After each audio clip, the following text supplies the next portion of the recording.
Hi, we're talking with Jon Gettman here at Mount Vernon, a former site of George Washington's hemp fields. Right now we see some corn and some sheep. And I wanted to ask Jon, Jon, you seem like you're pretty happy with the pace of legalization and where things are going.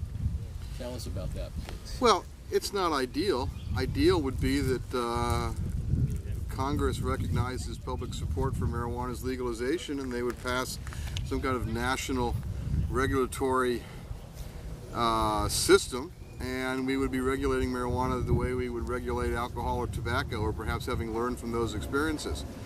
But right now, with reform moving along at a brisk pace at the state level, I think we're making progress. I think things are a lot better than they were 10, 20, 30 years ago. And I think one can see a path from where we are now to some kind of national solution to this. And when I say things are going well in the states, I'm referring to really three separate tracks. One of them is just decriminalization, in which penalties are lowered, such as what Massachusetts has just done recently in decriminalizing marijuana and ending arrests for it. I'm referring to the medical marijuana issue, in which I think we have 18 states at this point that have recognized some form of medical use being immune from prosecution under state law. And then now we have, of course, the situation in Colorado and Washington where states are about to implement some kind of regulated legal access for marijuana for adults. I think these are all positive developments. I think that they also reflect and demonstrate the fact that a majority of the public now supports marijuana's legalization, and a majority of the public opposes putting people in jail for marijuana use. So again, I think we're in a dynamic situation that's moving in the right direction. Tell me some of the obstacles some of the major legalization groups face in their efforts to bring about legalization.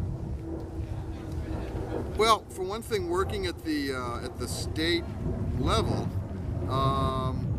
we have a lot of extremely conservative states still in this country that are less likely to implement many of the reforms that we're seeing spread through other states. Now, I don't want to completely discount the possibility of reform in conservative states. Let me remind people that both Mississippi and North Carolina decriminalized marijuana way back in the 1970s, and they haven't seen fit to change it over several decades. So marijuana reform does work as a political issue, as a policy idea in conservative places.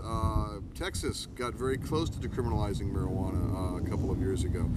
Marijuana reform is advanced by the Libertarian Party. It's embraced by Rand Paul, for example, who is very prominent in conservative politics and Tea Party politics today. Marijuana legalization is, or reform has been endorsed by the National Review, one of the anchor magazines of the conservative movement. So it is sort of a bipartisan, bi-philosophical issue, but it's going to be slow going in states like Alabama, like Arkansas, like Texas, and Florida for that matter. Now, Florida's interesting. Florida's a very conservative place. It's also a very dynamic place with a very diverse population, and there's a very well-funded medical marijuana initiative that will probably be on the ballot in the next election there. So things are happening in all parts of the country, but at some point we're going to have